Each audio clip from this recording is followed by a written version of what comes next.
Hello. Welcome back to the Creative Differences Podcast. My name is Dallas, and I'm really going to miss Atlanta. Hey guys, it's Demi, and Dallas is officially the only person on this podcast without a tattoo. Welcome to the Creative Differences Podcast, your one-stop shop for movie reviews, Fancast Fridays, Throwback Thursdays, and a number of other pop culture-related items. Today, we will be doing our top 10 favorite TV shows of 2022 as we continue our year in review. Yep. We are back at it again with the episode. We're talking about TV, all the shows. It is probably going to be a double D podcast episode because Colin, we don't know. He lives in Witch Mountain. He's having technical difficulties. Maybe he'll show up. Maybe he won't. Can we count on Colin? Probably not. And then, when have we ever had Gabby? I mean, we used to a few months ago. Legend has it. Yeah, please like, please share, please subscribe. Maybe we can get some income and get Colin some internet that actually works. All right, guys, before we get started, here are the rules of the game. Not that there are really rules. It's more of a format. What's going to happen is we're going to go through our top 10, 10, 9, 8, 7, 6. Y'all know the deal, how this all works out. But what's going to happen is if one of us says a TV show on our list and the other person has it higher on their list, they will call skip, and we will wait until we get to when the show is at its highest peak before discussing it. Exactly. So if Demi says her number 2 favorite show is Too Hot to Handle, and that's my favorite show of the year, then I would say skip, and we would talk about it at number 1. Interesting choice. My favorite show, right? I was like, I gotta pick something that I know we ain't watching. All right, you ready to go? I am ready to go. Also, I apologize in advance if you guys hear any noise in the background. They're working on my house right now. So let's get going. Honorable mentions. Dallas, do you have any honorable mentions? I have 5, as I always do. My honorable mentions are Mo, Snowfall, The After Party, The Umbrella Academy, and Winning Time. Dope. And my honorable mentions are The Lord of the Rings, The Rings of Power, House of the Dragon, The Umbrella Academy, Only Murders in the Building, and Atlanta. Ooh. So let's get to number 10, shall we? Dallas, what you got? Number 10. My number 10 is Young Justice on HBO Max. I forgot that was this year. It was 2022 that and 2021. That should be on my honorable mentions list. It was my number 6 last year because, the way the seasons come out. But now it's number 10. It's been a long year. It's created by Greg Wiseman and Brandon Vietti and stars Jesse McCartney, Kari Payton, Jason Spizak, Nolan North, Danica McKellar, goodness, and Stephanie Lemelin, and 1,000 other people because the show has everybody on it. Man, this show, it's been a while since I watched it because, it's been a while. It's the end of the year already. It just continues to be great. Everything that I like superheroes. I like Greg Wiseman stuff. I like thinly veiled allegories about racism. I like taking characters that have historically all been very, very white and making them black. Shout out to the Zod family being black in Young Justice. I love it. It's really, really dope. I like it when my favorite ship gets married on a show after an entire season of tragedy. Right. We can finally just a season of angst. Be happy. Happy ending. Happy wedding. Family's love there. Friends are there. Everybody vibing. We love to see it. And of course, we got to end with stay tuned for next time, which might not happen because apparently they like to tell Greg Wiseman, yeah, we'll give you one more. Maybe just one. Come talk to us in a few years or something. So no one knows if it's going to come back, but it should because the way it ended was crazy. And I think Greg Wiseman is always going to do that because he said he doesn't really like finite endings. He likes to keep things going like it's an ever-going story. So at some point, we're going to... That's nice, but if it's not going to be an ever-going story... At some point, we're going to get a cliffhanger ending that doesn't lead to anything because HBO is going to be like, no more. We're done with this.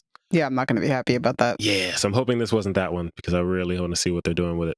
But yeah. Also, Redhead. We're never going to find out what that was about, ever? Yeah, right? Nope. We need... You've been teasing this already. We need answers. What's up with Jason? We know that's Jason. Do something with him. I don't know. The show has a lot going on. It's the most DC show ever because it has the most characters, the most storylines. It's just great.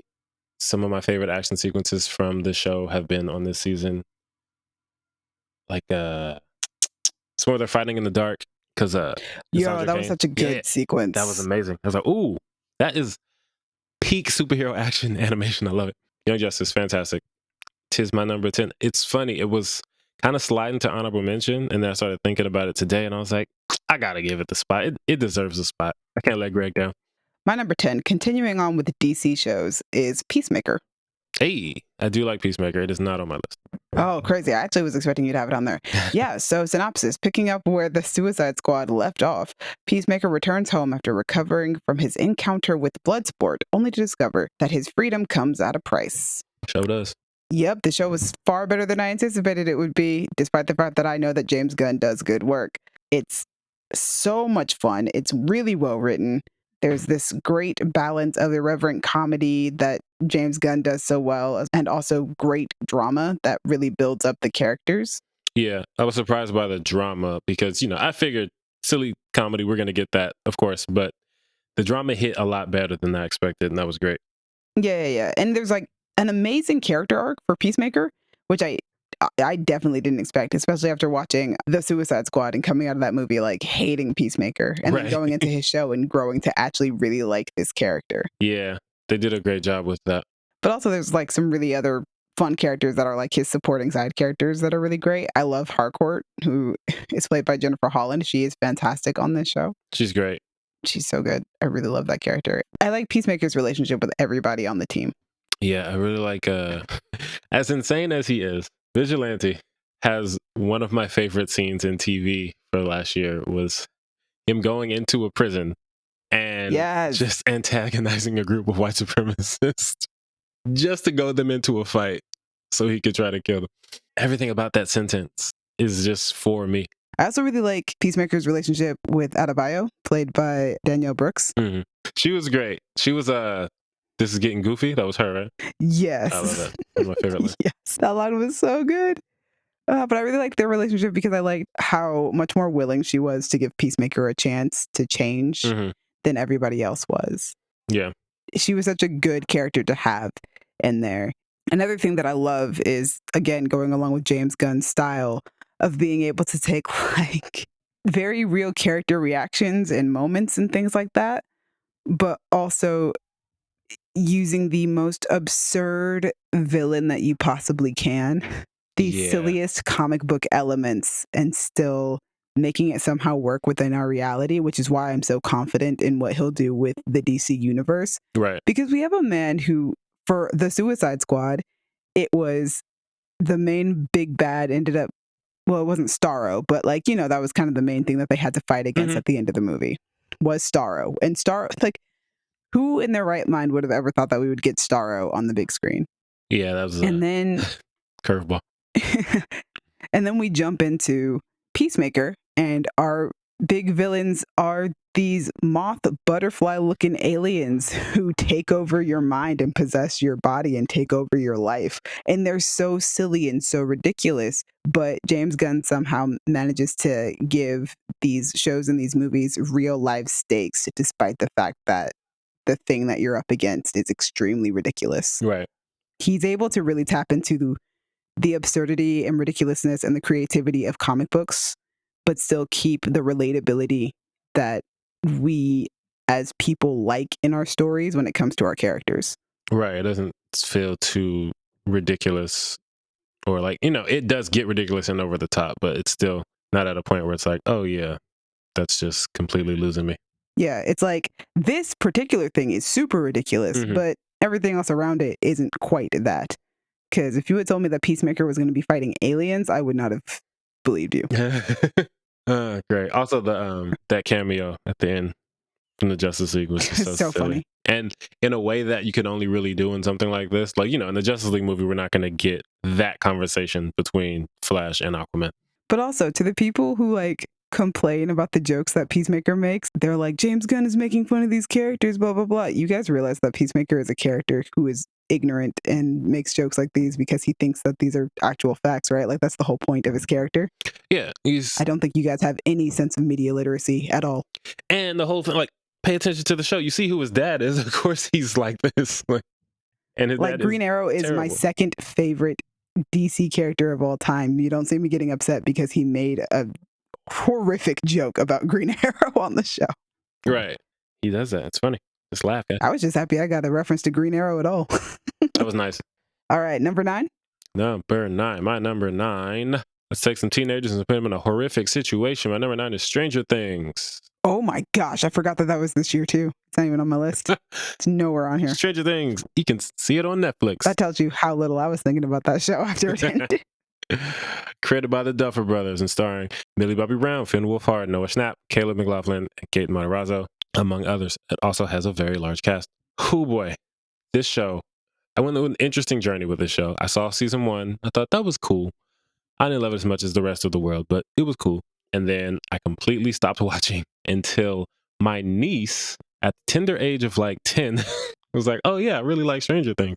I was like, "Okay, cool. I don't remember it being for your age, but cool." And then we started watching it with her, and then I watched the rest of it, and man, it's so good. It is. I get why kids like it so much because it's kind of about kids, but man, this show was kind of horrifying. They went full horror this year with freaking Jeepers Creepers, man, showing up.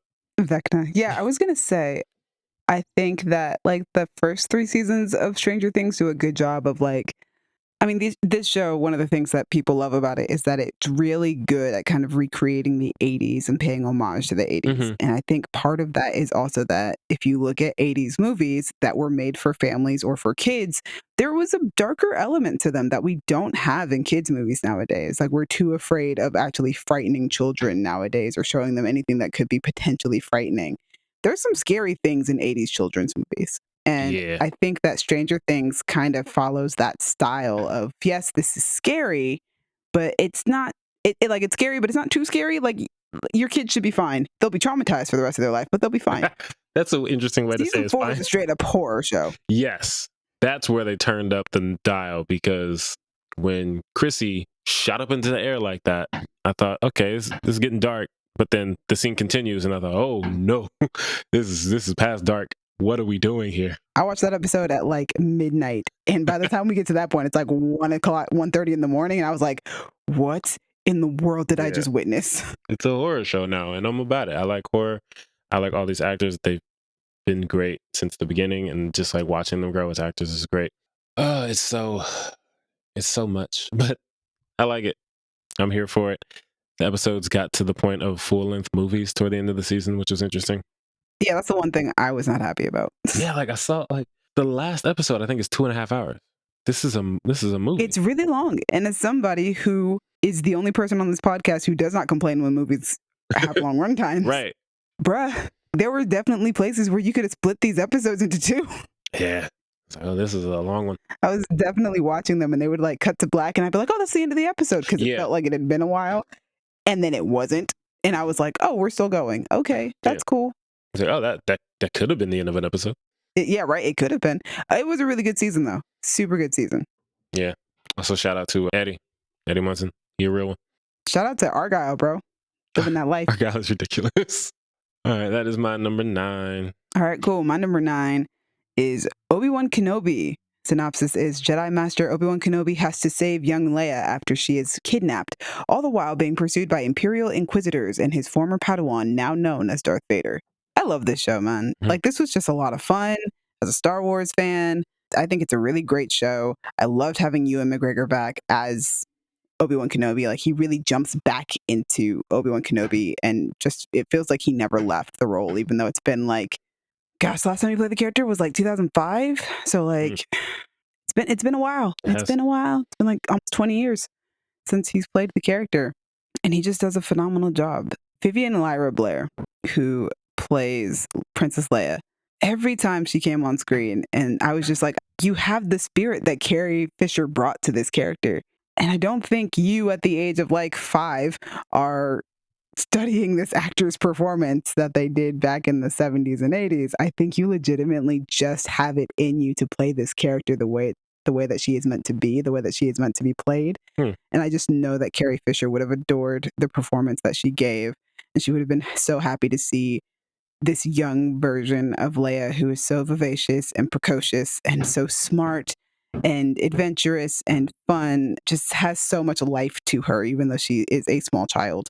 That was one of my favorite choices that this show decided to make, was using Leia instead of Luke, because I feel like it really emphasized how important of a character Leia is to the Skywalker family in a way that had never really been emphasized before, because for most of Leia's screen time in the original movies, she doesn't know that she's a Skywalker.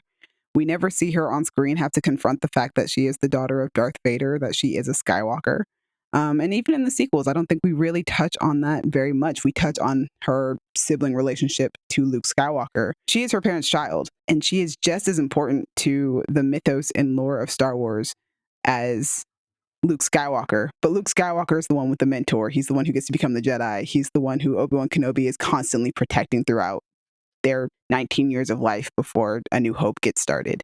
And I like that this show decided that for once, Obi-Wan Kenobi needs to choose to protect Leia as well as Luke, because she's just as much in danger and peril as Luke Skywalker is. Yeah. And I thought that was an amazing choice to make. I loved Reva as a reflection of Anakin / Darth Vader, how she lets her anger and her grief and her sadness and her trauma take control of her. And she lets that make bad decisions for her, make horrific decisions that hurt other people, and ends up hurting herself as well. It's an amazing performance from Hayden Christensen as Darth Vader and younger Anakin Skywalker. My man is getting his redemption arc in the Star Wars fandom, and I'm so happy about it. Nice. Because I've been rooting for him since episode 2. I was 9, mind you, but it doesn't matter. It was wonderful to see him back and to really see him get to try this again, to do this again, and to get praise from the fandom, because he's so good. He's really great in this role. That final battle between him and Obi-Wan Kenobi, I was so nervous because before the show came out, I was like, I don't want Obi-Wan and Anakin to fight again. I want their final fight to have been in Revenge of the Sith. But this show really changed my mind, because I really like the way that it ends and where it leaves both of those characters individually. I think episode 3 leaves it on a note where it feels like the circumstances have made Anakin Skywalker to be Darth Vader, whereas this kind of leaves him in a place where he is like, I have decided that Anakin Skywalker is no longer allowed to live. Only Darth Vader can be. I got rid of him. And Obi-Wan Kenobi has to deals with guilt throughout the show of feeling like he's the one who destroyed Anakin Skywalker. Yeah. That he didn't do enough to save him. And in the end of this battle, he's in a place where he's like, you know what? I can't save you. You can't save somebody who doesn't want to be saved. So I will focus on protecting your children, and you can stay lost if that's really what you want to do. I can be free of this now. So I really like the way that ends for both those characters. And it leaves them in a perfect place to continue down a path to episode 4. And then on top of that, like, really, this show was enhanced by my memory of getting to watch the first 2 episodes at the premiere of the show at Star Wars Celebration, which was so much fun. It was such an experience. It was something that I didn't think I was going to get to do. It was a decision that was made about an hour before I went to go. Oh, perfect. Shout out to my mom's friend Jan for getting me in. And it was super exciting for me to be in a room full of Star Wars fans and watch those first 2 episodes on a screen, the size of a movie theater screen, and to hear all the cheers and the excitement in the room with me, and then to also see the cast and the crew of the show and be in the room with them. So that was a lot of fun and really added to my enjoyment of the show. Shout out to Deborah Chow as well. She's one of my favorite television show directors as of right now. Hopefully she'll make some movies pretty soon as well, too. But she directed the entire series, and I think that she did a phenomenal job, just like she did with The Mandalorian. So my number 9 is Obi-Wan Kenobi. Nice. Number 8, Dallas, what you got? Number 8 is Superheroes But Terrible. It's The Boys. And it is on... God, that was this year, too.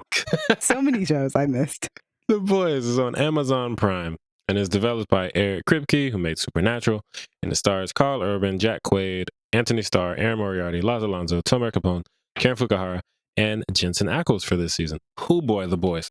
I need to say Always this. a wild time. I need to say this because people have gotten the wrong impression, partially because they hear me and Demi talk about The Boys, but don't engage with us talking about The Boys, and think that the show is really just, oh no, it's just shock value. Look what they did. That's crazy. This nigga put his dick in an octopus.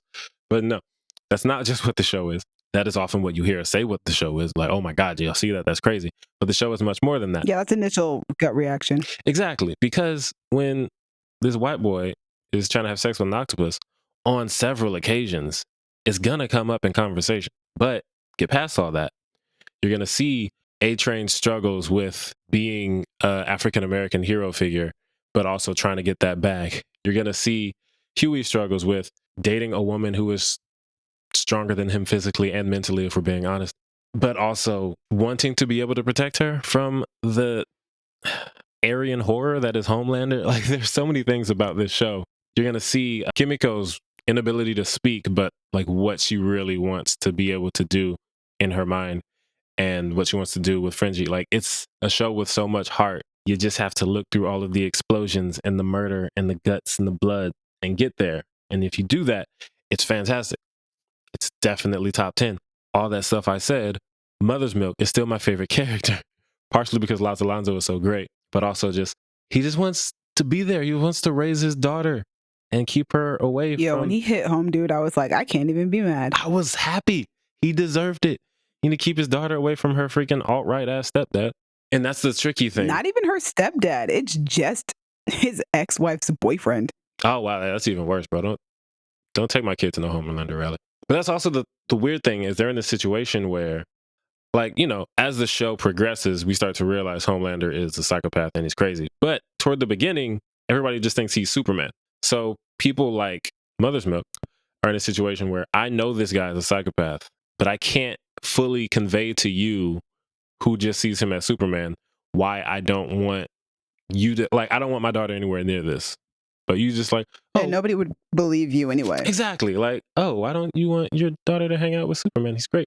Like, if somebody, I'm not saying this person is bad. I just have to think of a person who is universally loved and we would never believe if he was bad. If somebody came out and was like, Tom Hanks kicks puppies, stay away from Tom Hanks, we wouldn't believe you. You'd be like, no, he doesn't. He's probably not. No. He's a great dude.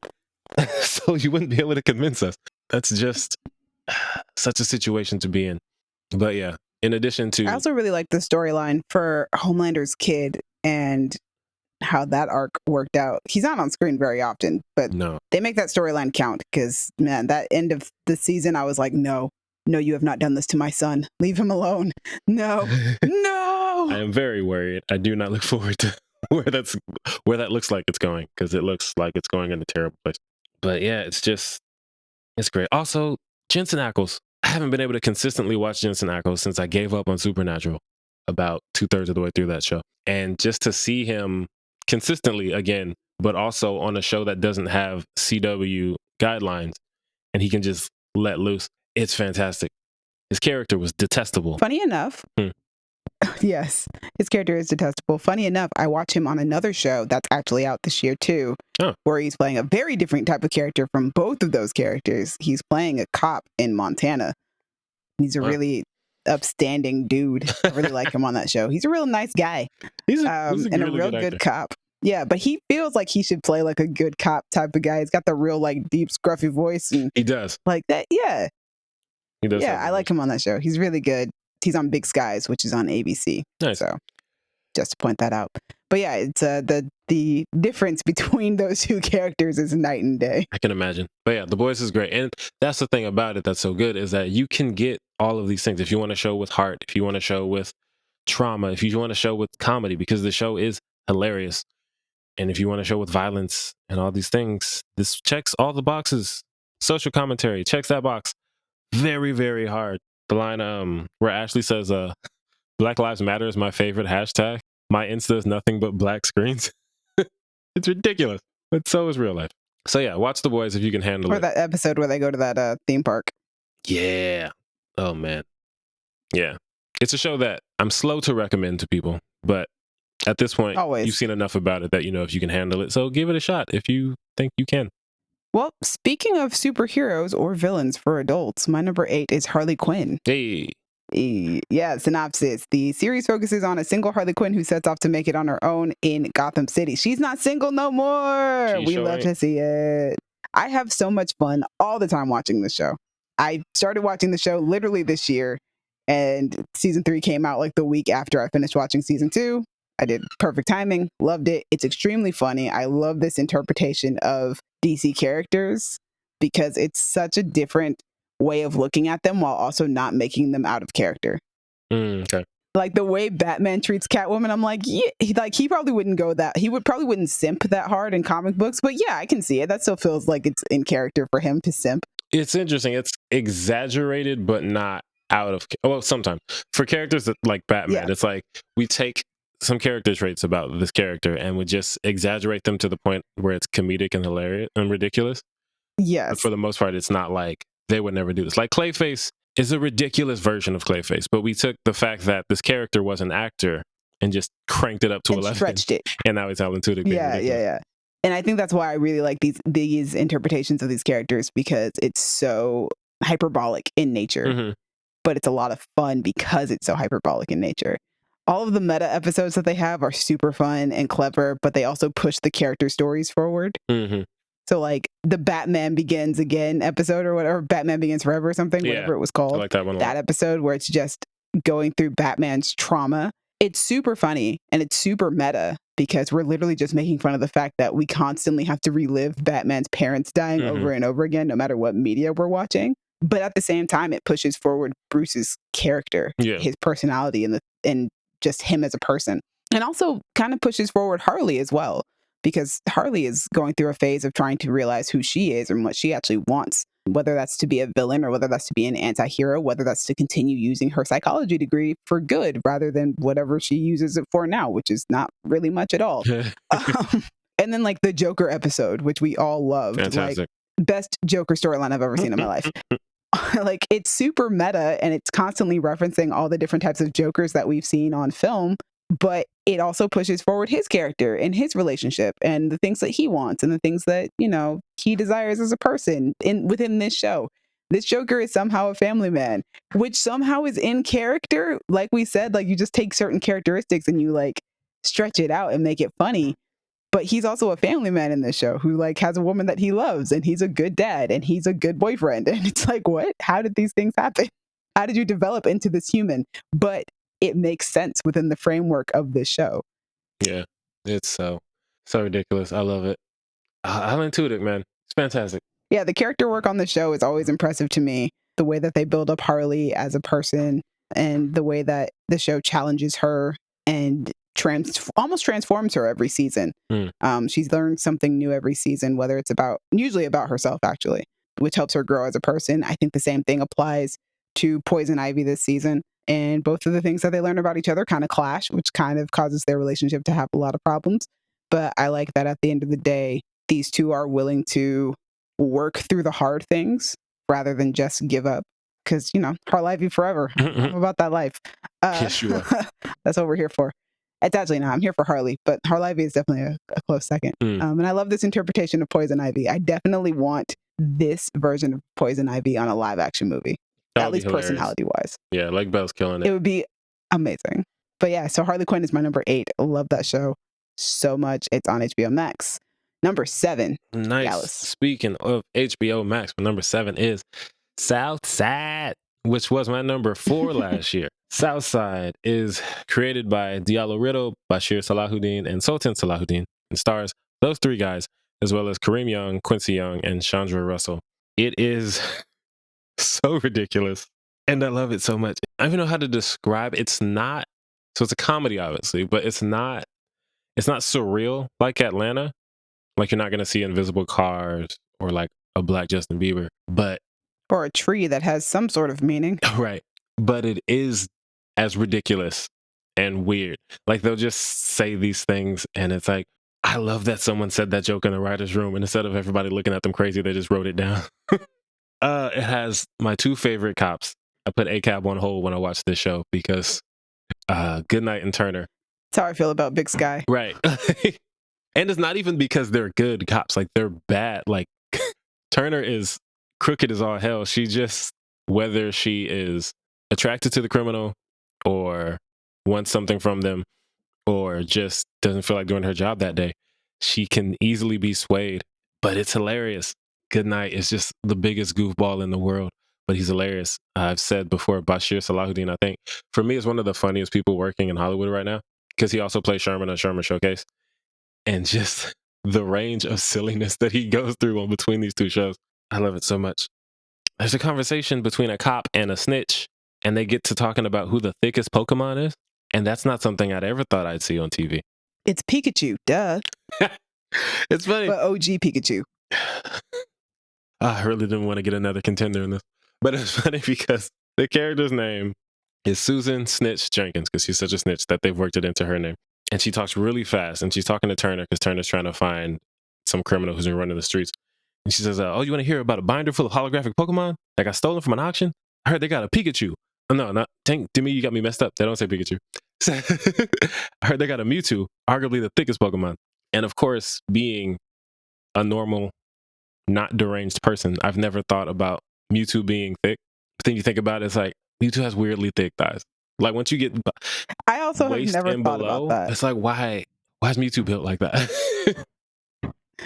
For the record, I've never thought about this topic of conversation. I say Pikachu because I have a friend who talks about how the OG Pikachu was such a cute little chubster back It's in the very day. round. Yeah, it's like a round little ball of lightning. Very round. Very cute. Yeah, so that was like my immediate thought was like, well, if something's going to be a thick Pokemon, it's going to be OG Pikachu.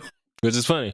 But then Turner rebuts with, okay, well, see, that's where you're wrong because Jigglypuff is the thickest Pokemon. Jiggly is right there in the name. And I was like, that's a fair point. That is a fair this is such argument. a ridiculous conversation. Like, you're a cop trying to find a criminal. Why are you arguing about thick Pokemon? That's the kind of stuff that's just like, what a thing to write into your show. I love it. And then that same character, Turner, they have an episode about her birthday, and we get to meet her family, and it's all so ridiculous. Her dad is played by Uncle Ruckus from the Boondocks. Uncle Ruckus, no relation. AKA Smart Brother from Undercover Brother. Gary Anthony Williams, he's fantastic. AKA Undercover Brother from the animated web series, Undercover Brother. Really? Yeah, really. The animated web? Okay, wow. That's what the movie's based on. You've never seen the web series? No, it's based on a web series? It's based on an old... Oh, I got to send you the web series. Oh my God. Here. Oh my God, I thought they just made it up. That sounds insane. So apparently Turner, her brother works at a slaughterhouse, and she walks up, she gives me a hug. She's like, "Oh boy, you smell like," and she says like porterhouse or something like that. Some ridiculous kind of meat. He says, "Oh, the slaughterhouse grind never quits." And to me, you know from experience what it's like to have someone you care about working at a job that you think they should quit because, yes, maybe it's dangerous. Maybe it's ruining them. Including myself. See? But we've all had that friend that's like, "Oh, the grind never quits." It's like, maybe you should quit though, because this job is probably shortening your life, Gabby. So then she says, maybe you should though. And then he just starts listening. He's like, "Look, it's full benefits. It pays the bills. I have night terrors." But the way he says I have night terrors is just like matter of fact, like he's listing the benefits of the job. He says, "I have night terrors, but until I find something better, I make the best of it." I said, wait, what did you just say? It's so ridiculous. If you like to laugh, I recommend Southside. That's my recommendation. It's on HBO Max. Watch it so they don't cancel it. Thank you. That's my number 7. My number 7 is Ms. Marvel. Superheroes. Yeah, superheroes, we back. The synopsis for that is Kamala is a superhero fan with an imagination, particularly when it comes to Captain Marvel. Kamala feels like she doesn't fit in at school and sometimes even at home. That is until she gets superpowers like the heroes she looks up to. I really liked this show, like so much. It's one of my favorite MCU things ever. I think it's actually in my top 10 MCU things. It's my second favorite MCU Disney Plus show so far, only behind WandaVision because WandaVision was just so good. But I love that this show, I feel like it did the thing. We've been talking a lot about how Phase 4 decided to do new things. So we talked about how Multiverse of Madness, it was more of a horror movie than usual. Thor Love and Thunder is more of a comedy. We've talked about She-Hulk as a straight up sitcom, Werewolf by Night, retro horror, all these different things have elements or just are straight up just homages to those genres that they're trying to be. Yeah. And I feel like Ms. Marvel does something similar in the fact that instead of trying to focus on just the superhero aspect of the show, it wants to focus more on the coming of age story that's happening with her gaining superpowers. Yeah. I love that her family history is kind of the key to her becoming a successful superhero and becoming successful in using her abilities. That doesn't take a back seat to that. It's so important that she understands her family history and why this bangle chose her and what it does. And it does these things because of who she is and where she comes from. And she doesn't know or understand those things. And the show requires her to go on a journey to discover those things. It's a lot of fun. It's so cool. And I was like, it's the most coming of age thing that we've gotten in the MCU since Spider-Man Homecoming, which we all enjoyed because of the coming of age nature of that movie. It was great. So I think Iman Vellani is just delightful as Kamala Khan. Like, I feel like you immediately like her. She's warm and inviting. She gives that energy as that character. She's super exuberant and excited. she's kind of the fangirl that you would want to meet, but also immediately you're like, oh, protect her. She's precious. Mm-hmm. I don't want anything bad to happen to her. Just such a likable character. And even then, like, her supporting characters and cast around her are also very good. Her family dynamic is such a good family dynamic. They legitimately all love each other. And at the beginning, like, I think we've seen a lot of shows and movies where you've got like the really strict parents. Mm-hmm. What I like about that is that they don't make her parents come off as like these people that you have to dislike. In fact, you feel bad for them. Like when they say, yeah, you can go to your Avengers Con, Mm-hmm. but your dad has to go with you. And when she, tells them that she would be embarrassed by them being with her, like, it's like, oh no, like, Yeah. they're not necessarily doing anything wrong in that situation. They're trying to be good parents, and they're trying to make it that their daughter has a good time and gets to do the thing that she wants to do. But also, yeah, that would be really embarrassing.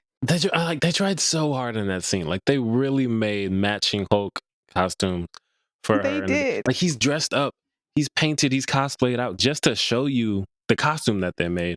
And it's like, Kamala, you could have tried a little bit to like ease up, like just sugarcoat it, water it down, just be like, oh, maybe she could be like, oh, I had a Miss Marvel thing I had a Captain Marvel thing I had planned with the Bruno, the whole thing. She was just like, nah, I don't want to be seen with you, Dad. You're sick of me. I think if she had taken the time to actually think it over instead of just like reacting, then she probably would have sugarcoated it. But because she, in the moment of embarrassment and shame, she just really quickly blurted that out. And then you feel bad for her parents. So I like the fact that there is that balance of, yes, they are really strict. And you do want Kamala to go out there and get to go live her life because maybe her parents are being overly strict. But at the same time, you understand that her parents are only doing it because they actually care. It's not out of some sort of cruelty or anything like that. Her brother is super funny. Love him. I do love that he gets to be a part of like the hero gang at the end. I love Red Dagger, aka Kareem, who she meets when she goes to visit her grandmother. But also I ship them because that's the ship in the comic. So I'm like, yes, let's do this. And I'm a huge fan of Aramis Knight because of his work on Into the Badlands, and he's super good at martial arts, which he clearly brought into the MCU. So I would love to see more of Red Dagger. I love the way Kamala's costume comes together, that there are bits and pieces and elements that she gets along the way from her family, and it comes together. And so her costume feels less like she's paying homage to Captain Marvel and more that she's paying homage to her family history, which is really nice. Yeah. The show has a lot of fun visuals, some real Scott Pilgrim, Edgar Wright-esque looking stuff going throughout the series, which I think is really, really cool and a really distinctive way of separating it from the rest of the MCU. Yeah, I love stuff like that. And I think it's one of the few Marvel Disney Plus shows to really stick the landing with the finale. Does it kind of have like it's got the, the big fight scene at the end in the finale that, MCU shows all lead up to, but it felt very character driven. And it also just felt like a lot of fun, and it felt different from other like fight finales that we've seen in other MCU projects, especially since a lot of it is just them running away from the Department of Damage Control. Yeah. And doing some real Home Alone Die Hard stuff in the school building, which is a lot of fun. That's really cool. I really enjoyed Ms. Marvel. I thought it was a great show. I kind of hope it continues because I think Kamala is a character who you could continue a show for. Yeah. Because of the teenage aspect of it all. But also, who knows what'll happen after we see the Marvels. Sure. I don't know. But I am really happy that I have this one season of this show because it's very delightful. And that takes us to our number 6. Dallas. Number 6 was my number 8 last year. It's Video Games and Rude People, Mythic Quest on Apple TV Plus. I'm worried. I don't know if we're ever going to get to skip. Actually, we might skip once. I was thinking about, we watch a lot of the same shows, but we do have, we like them to varying degrees. I think in my top 5, there's one that might be skipped by you, but we'll see. I think there's one coming up that might be skipped by you. So maybe we'll get 2 skips out of this episode. Mythic Quest is created by Charlie Day, Megan Gans, and Rob McElhaney, and stars Rob McElhaney, Ashley Birch, Jesse Ennis, Imani Hakim, David Hornsby, Charlotte Nickdow, and Danny Pudi. So I was just talking about Southside and how ridiculous it is, and I love it just as a straight-up comedy. I realize that a lot of comedies I watch now aren't just straight-up comedies anymore. They'll be really funny, and then they'll give you an episode that is really sad. Or Atlanta will give you an episode that is weirdly terrifying. I love that. I like that the genre borders and guidelines aren't so rigid now. Like, I can watch a show like Mythic Quest that I watch to be funny and is fantastic with its comedy and get episodes like Sorian, which is some of the best TV I've seen in a very long time. And the episode itself isn't really a comedy. It is more about backstory for the main characters, Ian and Poppy, showing their lives going forward from when they were kids to when they work at Mythic Quest. And shout out to Katie McElhaney, Rob's sister, who wrote it. And I think Megan Gans directed it with a dude named Todd Bierman. Shout out to all of them, because that's some of the best TV I've seen all year. And that episode's not really funny. Like, it has jokes in it, but it's really not about that. And if you would have told me when Mythic Quest came out a few years ago that one of the episodes would try to make me cry on my lunch break when I'm just trying to eat, I would be like, yo, that doesn't track. Rob McElhaney can't make me cry. He's a dude from Always Sunny. But it's great. It's fantastic. The comedy's great. The drama's great. All the acting is great. As someone who doesn't really play video games like I used to, but does spend way more time on the internet, unfortunately, a lot of that time is on Twitter, seeing people just being toxic because they love to do that. Some of the jokes hit in a way that I wish they didn't feel so real, because David is he's the guy in charge of Mythic Quest, and Sue is this nice Midwestern Christian woman who works for Mythic Quest. Basically, she's in the department where they have to field all of the customer complaints, and it's one of those like World of Warcraft type games. So, big audience. A lot of them might be a little on the toxic fanboy side, and she's just, all of the vitriol goes to her.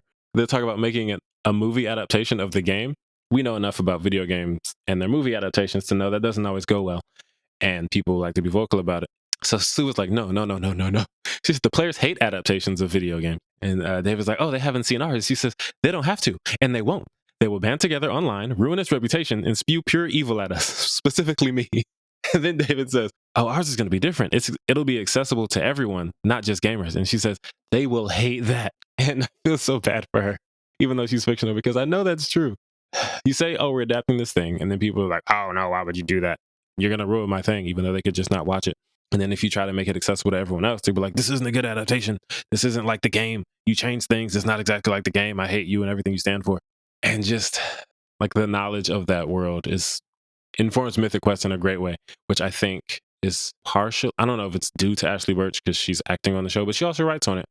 But I know that she is more involved in the video game, I don't know, world, realm, society, whatever you want to call it, community, all that. But she's great. They're all great. So yeah, watch Mythic Quest. If you like Always Sunny or video games or just really good TV, find somebody with Apple TV Plus and watch Mythic Quest. That's my number 6. Okay, this is where I think I might get skipped. Possibly, maybe. My number 6 is Bel Air. Your number 6 is Bel Air. Oh, look at that. You are getting skipped. We got to skip. We finally got to skip. I knew that one. I was like, that one might be the only one on my list that I get skipped on. Yes. Which takes us to? What's your number 5? We're in the top 5. Top 5. My number 5 is Bel Air. I want you to know that that's the first time that this has happened the entire time that we've been recording these. I've been waiting for it because usually we get at least one per year. We usually get at least like 5 per year. Usually me and you are on a very similar level. Yeah. This year we're not doing it as often. Bel Air, yes. The journey of a street-smart teen whose life is forever transformed when he moves from the streets of West Philadelphia to live with his relatives in one of LA's wealthiest suburbs. Yes, it is on Peacock, and it has created by credits for Andy and Susan Borowitz, who made the show Fresh Prince way back when, and developed by Morgan Cooper, Malcolm Spellman. They're the ones who made Morgan Cooper made the fan trailer that inspired all this and changed our life. And Malcolm Spellman made Falcon and the Winter Soldier. Also TJ Brady and Rashid Newson. A lot of people worked on the show. And it stars too many people, but I'm going to say Jabari Banks, Cassandra Freeman, Jimmy Akingbola, Ali Charlatan, Coco Jones, Akiri Akbar, Simone Joy Jones, Jordan L. Jones, and Adrian Holmes. Oh boy, what a show. What a show. Oh, I loved it. It's so good. I feel like this is the way that most remakes should be done, because it's different enough from the original to be its own thing. Yeah. With a lot of callbacks, though, for old fans who remember the old show. Mm-hmm. It didn't lose what made the show good, but it is very different to the point where you can't even be like, oh, the other one's better because blah, blah, blah. Like, this is a completely different type of show. It's not really comparable. Yeah, they're very different. Like, the original Fresh Prince of Bel Air was a sitcom with drama. This is a drama with humor. Yeah. So, but they're very different. On top of that, like, they've taken the bare bones of the characters from the original show and they've kind of built them into something not completely different, but something more modern to fit nowadays. And that makes them inherently different than what they would be in the 90s. Yeah. Hillary is vastly different from the Hillary from the original show. So is Ashley, for that matter. Yeah, they both have a lot more depth to them. Like you said, they take it and adapt it in a way that modernizes it, but also turns it into something that we can get legitimate long-running stories for. Like Hillary has to have a personality now that goes beyond I'm shallow and I'm rich and I'm pretty. So, boom. Because the thing with sitcoms is that sitcoms are typically very episodic. You don't have to watch every episode to know what happens on the show. You can just come in at any time and that's it. You can just enjoy the show. This show is definitely more serialized, where if you miss an episode, you're likely to miss something that was extremely important to the plot. You're going to need to go back. So yeah, you need to have characters who are going to be able to go on long-standing character arcs that are more, I guess, narratively structured. Mm-hmm. They're definitely based more in the narrative than they are on, like, every several episodes we'll touch back on this, but we're having fun with making these jokes right now. Yeah. I loved the mix of humor and drama. It's fantastic. It works so well. Like, especially Jabari, what's his name? Jabari Banks. He's so good. He's funny, but also he can do the drama in a way that we started to realize toward the end of the original show that I was going to say that freshman, that Will is good at both. You know, he was always funny, but then as the show got on, he started to get more dramatic scenes. And seeing that Jabari has that in him as well, it's like chef's kiss. That last episode with his dad. Man, it was crazy because, like, yes, this is a remake, so it's kind of following along the same storylines that we already know and love, but it does kind of turn some of those things on their head. Yeah. So, like, yeah, the dad storyline, which is an infamous Fresh Prince of Bel-Air storyline. Like, everybody knows that scene. Them being able to do it on this show, but also, like, it's not a reenactment of it, and also to be able to make it their own and still make it almost as emotionally poignant as the original. Yeah. Like, that's incredible in and of itself. You watch that episode and you're like, oh, wow, they did a really good job with this, especially with the surprise of Marlon Wayans playing his father. I was like, wait, what? Marlon? I did not see that coming. And he did a really good job. He did a great job, too. Yeah.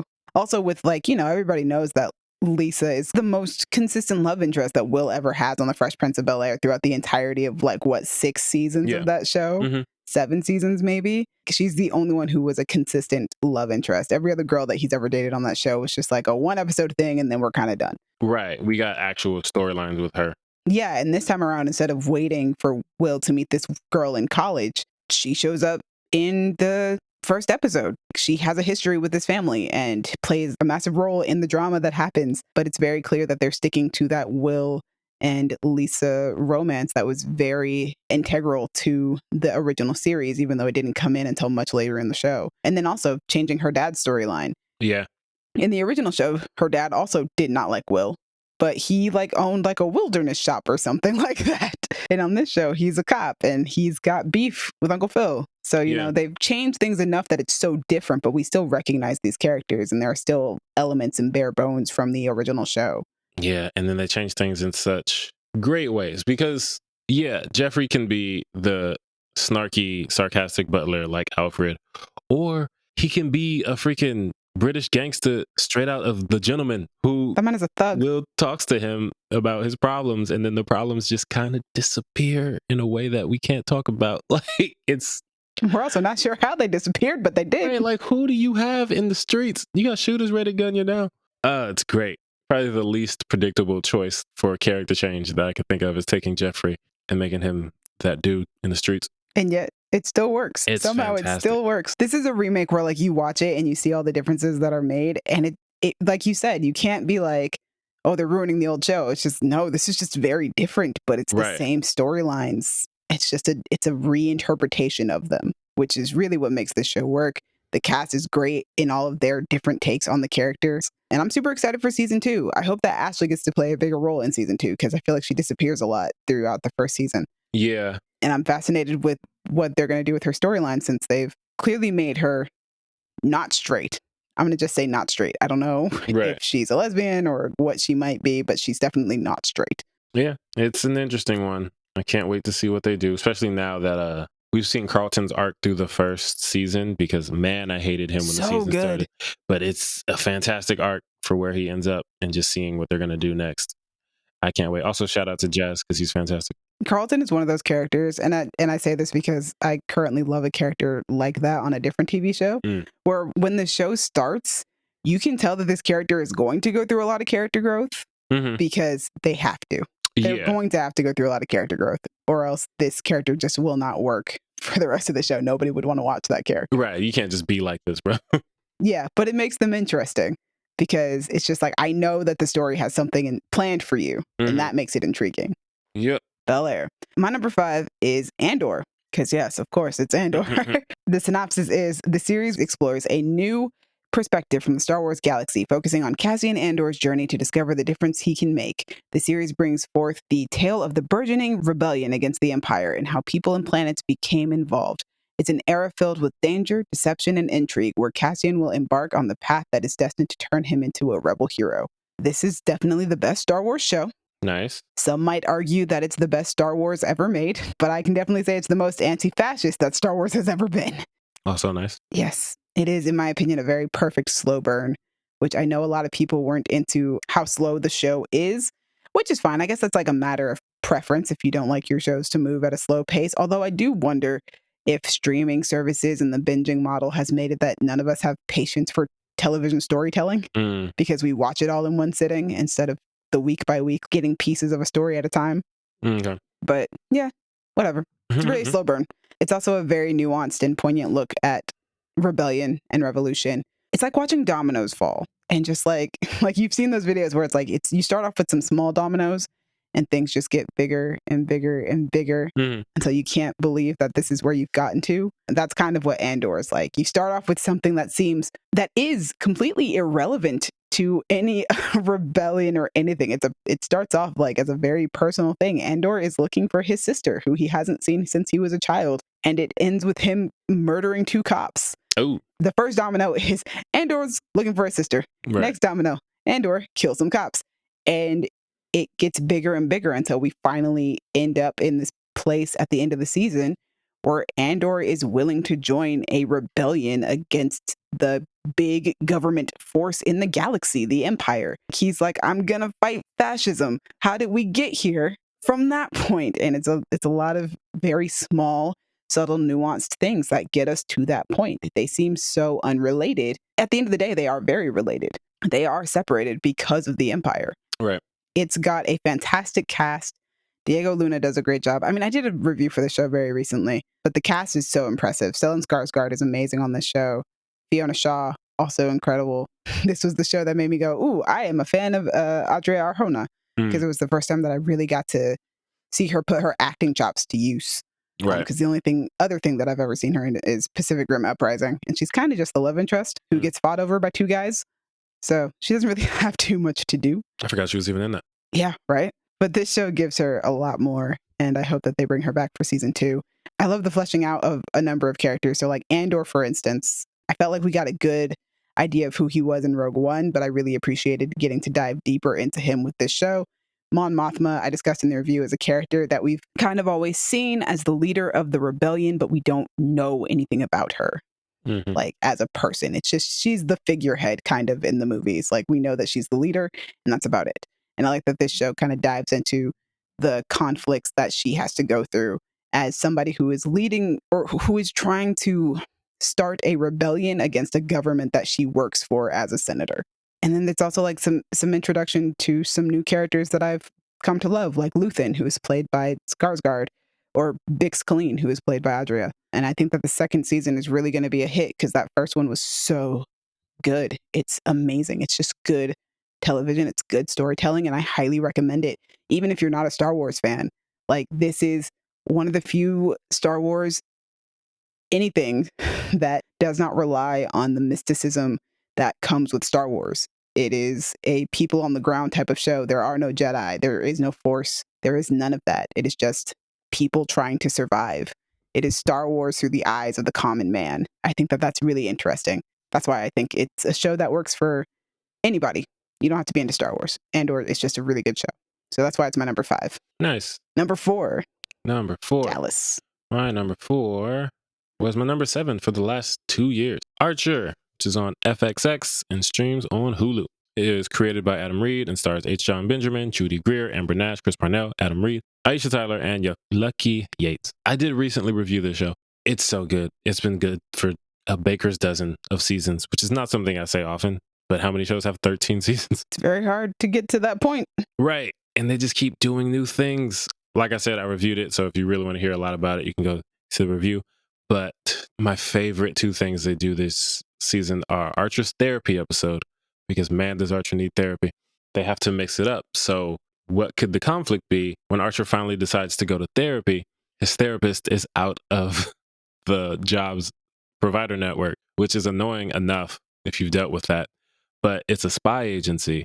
So the way the job wants to handle it is killing the therapist, because you're a spy. If you say things to someone outside of our network, it's dangerous, blah, blah, blah. We're just going to kill her. So it becomes an episode about trying to save the therapist's life. This show is one of those shows that is made up of just a cast of terrible people. So when you get a therapist involved, she starts to see like, oh, you guys are so fascinating and damaged. But it's fantastic. And then when Pam finally gets in a relationship with this badass Swiss chick, love that. It's just fantastic. Great show. If you know, you know. Archer's been on since 2009. So if you haven't seen it by now, maybe you just don't want to. But if you do, check it out. It's really good. You could binge it like Kayla and I did this year. We watched the whole thing. It took a while. But yeah, that's Archer. That's my number 4. What's your number 4? My number 4 is Abbott Elementary. Nice. Yes, follows a group of teachers brought together in one of the worst public schools in the country simply because they love teaching. I don't know if I have much to say about this show, except that it's like one of the few comedies that I keep up with, which should tell you a lot. I don't watch a lot of comedies. I don't really watch a lot of sitcoms. I don't really keep up with them after a while. But man, I love Abbott Elementary. Like, this is one of those shows that I'm like, I got to make sure that I catch up to it every week. It's extremely funny. And I love all the characters on the show. I think they have such distinctive personalities, and just their comedy style is so funny. I'm a huge fan of Quinta Brunson from her. I think she used to do BuzzFeed videos. Mm-hmm. So like her BuzzFeed video days, I really used to like her stuff back then. So it's really cool to see her have her own show, not only as the star, but as the creator and writer of the show. And she's really, really good on it. And her writing for it is so good. I mean, the writing is always so sharp, and the cast has insanely good comedic timing. Yeah, every single one of them is funny. And every episode, to me, is a great time. There is not a single Abbott Elementary episode where I've thought to myself, oh, that wasn't that funny, or oh, that wasn't that fun or amusing or anything like that. Like, I've never been bored during an episode of Abbott Elementary. Right. It's always really, really funny. We've said it on the podcast before. When it comes to comedies, it's not about being good or bad. It's real easy to just be like, did you make me laugh? Mm-hmm. And if the answer is yes, then you did your job. And I think Abbott Elementary does its job every week, and it does it so well. So Abbott Elementary is my number 4.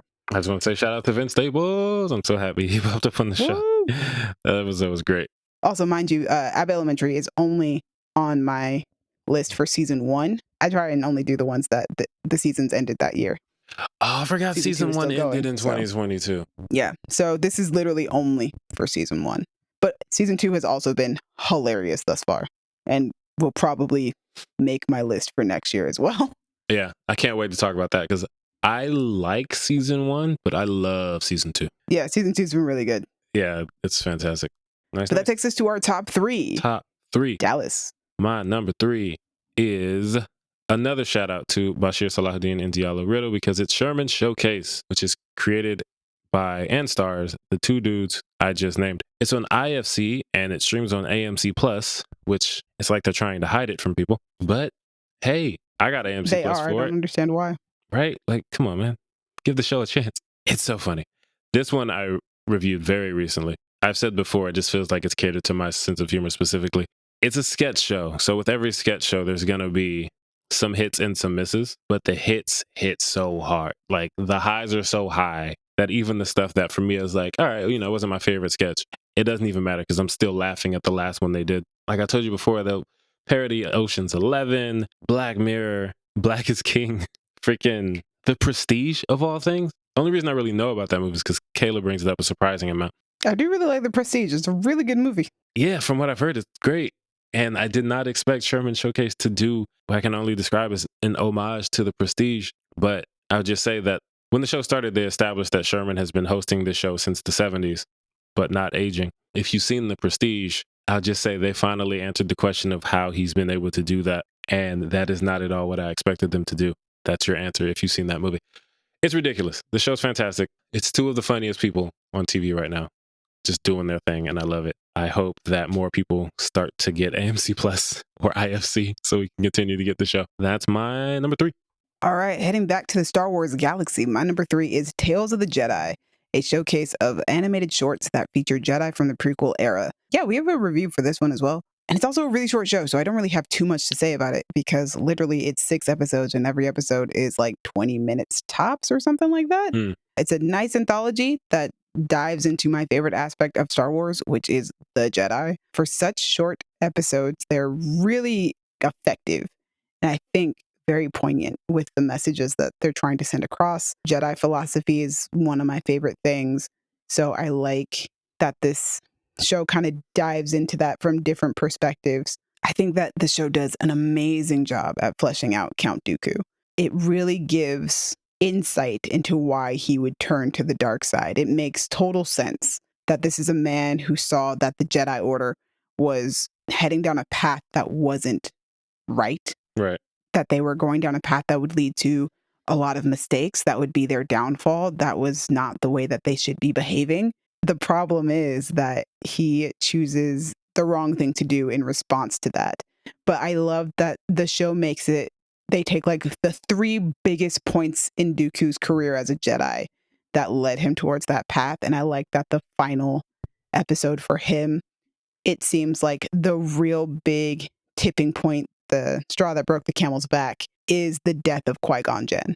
And Qui-Gon Jinn himself was a Jedi who he also saw that the Jedi Knights were headed down a path that they should not be on.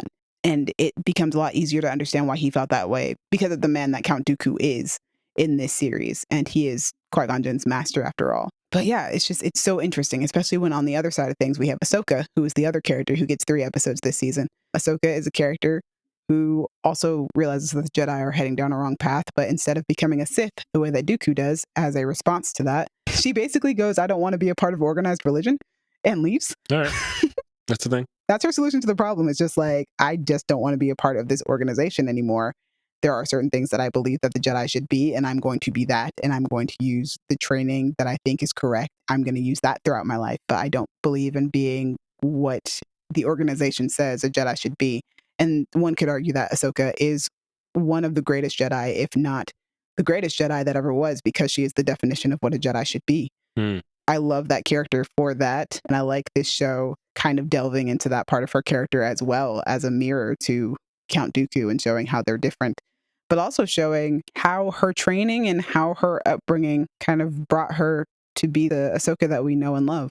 I was really glad to hear Janina Gavankar and Bryce Dallas Howard's voices on this show. Janina Gavankar plays Ahsoka's mom, cool. And Bryce Dallas Howard plays Yaddle, who is a member of the Jedi Order. I love both of them. Janina Gavankar is a fantastic actress. Yeah. Bryce Dallas Howard, also a fantastic actress who has also already made her mark on the Star Wars universe as a director. So her getting to play a role in it was fantastic and a great idea, in my opinion. So thanks for that, Dave Filoni, and thanks for this show. I initially saw the first episode, similarly to Obi-Wan Kenobi, the series. I saw the first episode of this show and the trailer for this show at Star Wars Celebration before anybody else had seen it, months before they had even released the trailer to the public. From then, I knew that this was going to be a show that I was definitely going to enjoy and fall in love with. So I hope that there are going to be more seasons along the way because I really love the idea of it. And I hope that it's not just prequel Jedi. I hope that it's Jedi from all sorts of time periods. I would love to see any sorts because following the Jedi dogma and their philosophies and how they are the way that they are, but are still individual people, that interests me. It fascinates me so much. So yeah, my number 3 is Tales of the Jedi, which takes us to number 2. Number 2. Oh boy, I've said many times that this year marked the end of my favorite comedy and favorite drama series. Favorite drama is number 2, Ozark on Netflix. Ozark, I think, started in like January, but it was Netflix is doing that 2-part thing now. So it's like, hey, come back in a month or a couple months and then watch the rest of it. Yeah, in January and then April. It's been quite a while since I've seen Ozark, but it's just been perched at the top of my list because it's so freaking dope. Ozark is created by Bill Dubuque and Mark Williams and stars Jason Bateman, Laura Linney, Sophia Hublitz, Skylar Gardner, and Julia Garner. When we do our actors episode, you guys are going to hear me talk about Laura Linney and Julia Garner. And I think Jason Bateman too. This is a really good show. It has really good acting. Everybody's dope. I don't know what I can say about Ozark that I haven't been saying since 2017. It's just fantastic. I have a friend who I realize hasn't seen it. Jesse, what are you doing with your life? Watch Ozark. Your favorite things are Breaking Bad related. It's just crime with white people. This is that. This is what you need in your life. I'm not going to get into the comparisons because, when a great show comes out, people are like, hey, what about the great shows that we used to watch 10 years ago? Does it stand up to that? And it's not hot take time. I like Ozark better than Breaking Bad, but hey, that's just me. It's just my opinion. Don't fight me, or do. I don't care. It's just so good. Everybody's so good. The ending, it ruffles some feathers. I get why it upset you guys. Kind of upset me too, but hey, that's what happens in life. It's upsetting. Rich white people get away with things. It's bad, but it's realistic. I don't know what to tell you. I've said all I can say. Not all I can say, because I could say a bunch more, but I've said a lot about Ozark since it started. I've said it on the podcast. I've said it off the podcast. It's just super dope. Watch it. If you like crime shows, if you like Breaking Bad, if you like Better Call Saul, if you like insert show about criminals and drugs here, all the cartel shows, all of everything, just watch it. It's great. And I need more people to talk to about it because it's not on Netflix. Well, it's on Netflix, but it's over now. And, once a show ends, people stop talking about it. And then it just becomes a faint Especially memory. on Netflix. Right? Freaking Netflix. But yeah, Ozark, watch it. It's great. That's my number 2. Dope. Staying in the animation realm, which is crazy for me that 2 of my top 3 are animated shows because I watch far less of it than you guys do. True. My number 2 is The Legend of Vox Machina. The synopsis is, they're rowdy, they're ragtag, they're misfits turned mercenaries for hire. Vox Machina is more interested in easy money and cheap ale than actually protecting the realm. But when the kingdom is threatened by evil, this boisterous crew realizes that they are the only ones capable of restoring justice.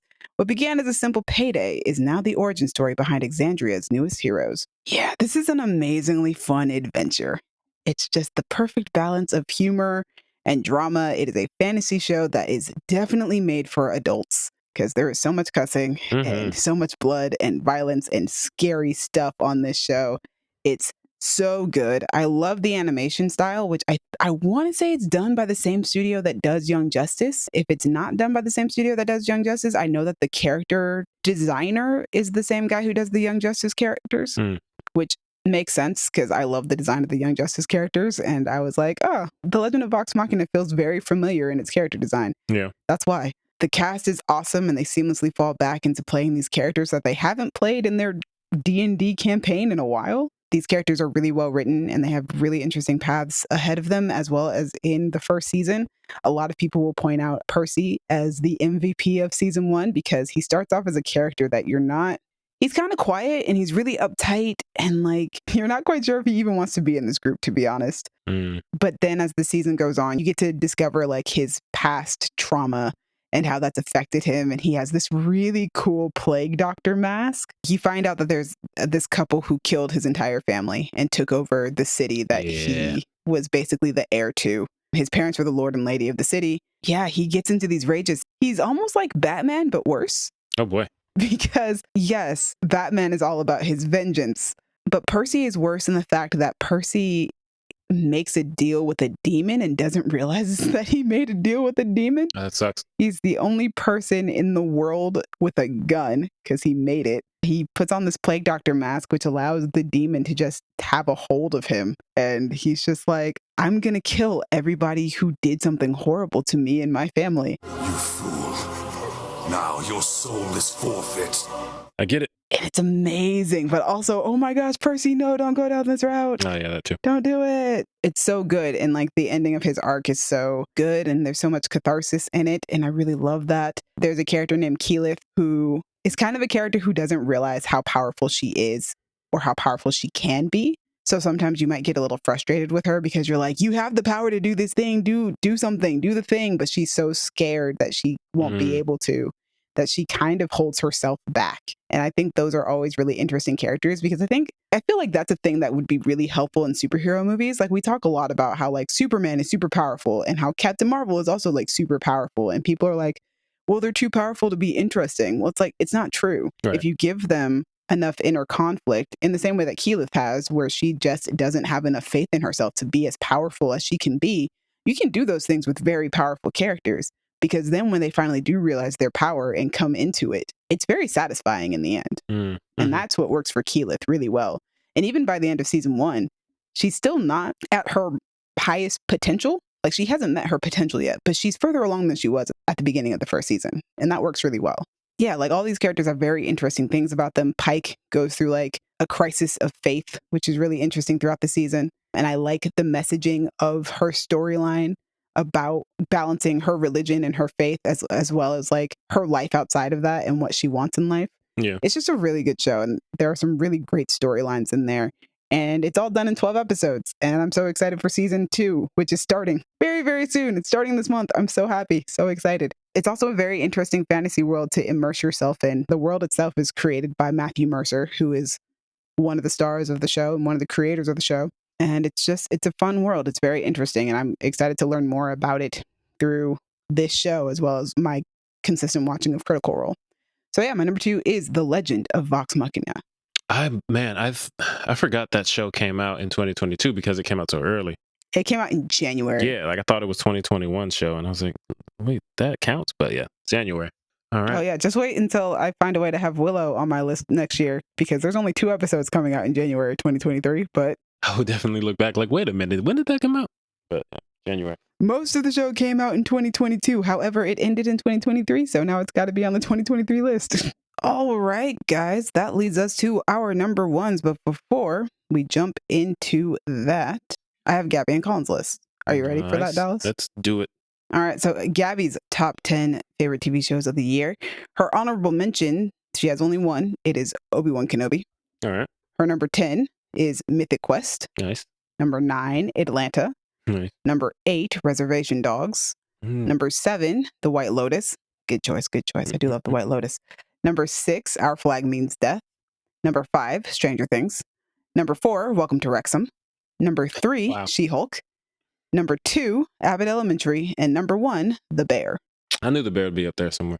And that takes us to Colin with his top 10. He never has honorable mentions, so his number 10 is Love, Death, and Robots. Okay. Number 9, Cabinet of Curiosities. Number 8, Harley Quinn. Number 7, Paper Girls. Number 6, The Sandman. Number 5, Dragon Age Absolution. Number 4, What We Do in the Shadows. Number 3, Reservation Dogs. Number 2, Yellow Jackets. And number 1, Interview with the Vampire, which is crazy to me because Colin has made his disdain of vampires very clear. But really likes that show. He does really like that show. All right, with that being out of the way, Dallas. My number 1, as I established, my favorite comedy, which isn't even always a comedy, it's Atlanta, because of course it is. Woo! I like Atlanta more than everybody. It's on FX and streams on that's Hulu, true. right? It's created by Donald Glover and stars Donald Glover, Brian Tyree Henry, Lakeith Stanfield, and Zazie Beetz. We got 2 seasons of Atlanta, so like... Which I always forget. Right, that season 3 came out and season 4 came out. It can't not be my favorite show of the year. There was 2 of them, regardless of what people say about season 3. It definitely gets to some weird places. Sometimes the main cast isn't there. A little bit more than weird, but all right. Weird is an understatement, but it's still great. Just the things that the show does. It's the most creative show on TV for me because they do things that surprise doesn't quite cut it, because who would even think to do something like that? Who would think to do a Tyler Perry episode where Donald Glover is getting his Teddy Perkins on, but now he's Tyler Perry and his name is Mr. Chocolate? Why do that? I don't know, but it was a great episode. Exactly. Who thinks to do an episode about a serial killer who targets people who made Crank That YouTube videos 15 years ago? And that premise is weird enough, but then the fact that you actually have Soulja Boy in it. Who thinks to do a mockumentary about the Goofy movie being the blackest That might be movie the of best all time? episode. It's one of the best. And Donald directed it. And I love that for him. It's just such a ridiculous, amazing show. Oh man, I'm really going to miss this show. It gave us a few of my favorite actors working right now. Some of my favorite moments of TV. It's hilarious. It gets sad. It gets scary. It gets wholesome. The episode with the snipe hunt when they're going out with Lottie camping. Just wholesome family fun, which you don't expect from Atlanta. That was a really good episode. Right. Yeah, like that could have been the season finale. Yeah, the way it ends and the way that it like leads. I'm glad it wasn't, because right after it we got the goo who sat by the door. And then we also got the Popeyes episode. We got Darius going into different dream states. We got Alfred on a farm just going through it as he does. It's just, man, the show, it changed things. It changed TV a lot, because now like comedy shows, I think they push boundaries a lot more than they did before the show's coming out. And I'm happy for it. I'm very happy that it did what it did. I'm going to miss it forever. Donald, you're looking out. it changed the landscape of comedy, but also it itself changed after its 2-year hiatus because the world itself had changed so much within that space. Mm-hmm. It was a show that was never afraid of reinventing itself. Yeah, I'm glad that it had its journey. I'm glad that it wasn't a show that got canceled before it was ready. I'm glad Donald was like, all right, 2 more and that's it. I love Atlanta. It's one of my favorite shows ever. I would argue with anyone that it's the most creative TV I've ever seen. I could talk about it all day, and I will, just not on mic because we don't need to have a 6-hour episode. That's my number 1. All right. This takes us to my number 1. I'm going to be honest, it's actually kind of a surprise to me. I figured it would be on my list, but I didn't think it would stay at number 1 all year. My number 1 is Pam and Tommy, which follows the story of Pamela Anderson and Tommy Lee's relationship going back to their whirlwind romance that started with them marrying after only knowing each other for 96 hours in 1995. This is such a well-made show. I love the way that the show uses audience expectations against the audience. I think, like, you go into the show and you're like, yeah, it's a show about Pamela Anderson and Tommy Lee and about their sex tape. It's going to be real salacious and it's going to be real, like, glamorous celebrity lifestyle type of thing. I feel like that's what you anticipate from a show like this. Like, it's going to be exploitative in a way. The show plays into that expectation with the first couple of episodes. And then as the show goes on, it evolves into something more emotional and something that's more real and relatable. Something that makes you really empathize with these people that you probably will never meet in your life and probably had no interest in as people outside of what they've provided for pop culture. Right. And I think that the show very much wants you to empathize with Pamela Anderson. It's very much is like she was the victim of everything that happened during this time period. Like Tommy Lee was also the victim, but they very much are pushing Pamela Anderson as a victim of misogyny and sexism when this tape came out. Like, it was worse for her than it was for Tommy Lee, because Tommy Lee at the very least would get guys who were just like, oh yeah, great job, dude. Woo, yeah, like that type of thing. Mm-hmm. But they slut shamed her. That had an impact on her as a person and her career and all sorts of things. The cast does an incredible job, specifically Lily James and Sebastian Stan, hence why they've been getting nominated left and right for their portrayals of these two people. I could talk for days about how good Lily James is in this role, just disappearing into it within her makeup and within her acting and her portrayal of this person. Everything from her voice changing to the prosthetics to the emotional weight of this role. The writing is already pushing you to be empathetic towards Pamela Anderson, but I think Lily's performance just drives it home. She is really putting her all into it, and it's phenomenal. I love its thematic exploration of consent and privacy, as well as misogyny, as I said earlier. This show had a lot of controversy for being a show that is about consent and privacy, but for being made without explicit consent from Pamela Anderson and Tommy Lee. I remember that. You could argue about this for days. I think it's interesting that the show itself becomes part of that conversation because of the way that it was made. It is making a comment on what we should do about consent and privacy while also being a part of that conversation. I think it's all very interesting.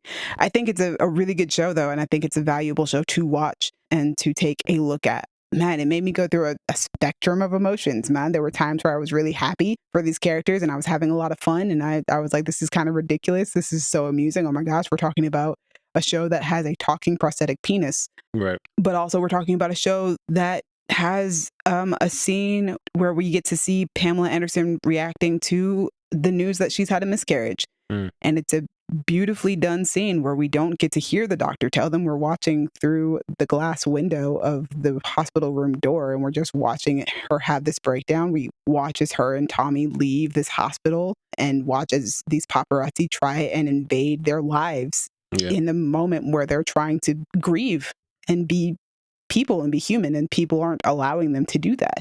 You think that Tommy is going to beat the crap out of this paparazzi guy that is taking pictures of them at a stoplight in a car next to them. But it ends with Pamela getting out of the car and grabbing one of you remember the steering wheel locks? Yeah.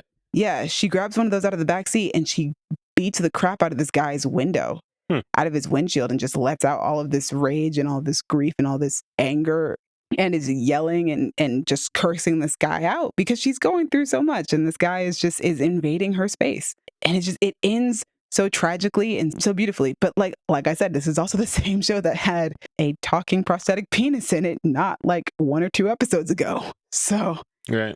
it can do all of these different things, and it does them very well. It's very funny at times, but it is also very dramatic. And when it does the drama, it is doing the drama. It wants you to feel those moments, and it wants you to be in them. A lot of my favorite scenes are really between Lily and Sebastian. There's one particular scene that I love where they're having the arguments. They hire like a PI or something to get a hold of the tape and make sure that it stops spreading around. She really wanted to end like immediately. She's like, get on it. And Tommy is very lackadaisical about it. And she calls him out on it because she's like, well, this is different for you than it is for me. And he's like, well, how is it different for me? And she's like, because I'm a woman. It's such a fantastic scene. So good. They're both so good. I love all of the acting in the show. Seth Rogen is also very good on the show. He's also a producer on the show. Makes sense. I was shocked that I wanted to watch it, like rewatch it over and over again. Like I've literally binged it again recently because I just enjoy the show that much, even though it's not a show that I would usually be like, yeah, let's binge it again. I feel like it's one of those shows that I would usually be like, I enjoyed it the first time, probably wouldn't come back to it because it's not usually my type of show, but I really enjoyed it. They did such a great job with it. In the midst of the show coming out, it was announced that Pamela Anderson is going to release a documentary on Netflix. So I'm very interested. Now, I would never have been interested in this documentary had I not seen this show. Right. I'm now very interested in seeing the documentary and hearing about her life from her perspective. Because, yeah, again, the show is not, I mean, the show empathizes with her and it wants you to too, but it's not from her perspective. She didn't write it and she didn't have any involvement with it. Right. So I'm really excited to hear her story in her own words. And I know Lily James is also just as excited to do the same. Yeah, my number one is Pam and Tommy, which is a surprisingly empathetic show. Well, that's good. That's it. That's it. That's all we got. That's our top 10. Those are the shows that we loved enough to put on our top 10. Thank you, audience, for listening to all of that. We could talk about TV forever, but we had to stop somewhere. We do. That's why we have this show. Thank you, Crown Digital, Brandon, and Io for putting us on Spotify and Apple Podcasts. Demi, thank you for editing, putting us on YouTube, repping for Star Wars Gang, because would you have 3 Star Wars shows? 4? I had like 3 Star Wars shows. I also had like 2 DC shows. Yeah. You about what you about? I had like 3 superhero shows. So there we go. You are very on brand. 3 superhero shows, 3 Star Wars shows. I'm on brand. Audience, let us know what you thought about our list, even Colin and Gabby, even though they weren't here. Tell us what's on your list. I'm sure that we covered a lot of them, but we might have missed something. Let us know. Hit us in the comments. Or on Twitter at y'all_different, Instagram and Tumblr at Creative Differences Podcast, or Facebook.com/Creative Differences PC, or TikTok at Creative Differences Pod. If you want to talk about Atlanta, because I love it, hit me on Twitter and or Instagram at A King Named Simba. If you guys want to talk to me about any of the shows on my list, you can tell that I love fantasy and sci-fi, so mostly those, but you can talk to me about any of them. You guys can find me on Twitter and Instagram at Dreamy Films. Dreamy is spelled DREEMI. Thanks again for joining us. Tune in tomorrow. We will be talking about our favorite actors of 2022. That is correct. You can find Colin on Twitter at Mr. White Chocolate, and you can't find Gabby because no one can. All right, it's been different. Bye. Bye. Colin, I doubt you're listening to this, but if you are, just know, next time we wait for you and then you tell us your internet doesn't work, I will go to the mountains and beat your ass. Thank you. And then we'll drag you back here. Yes.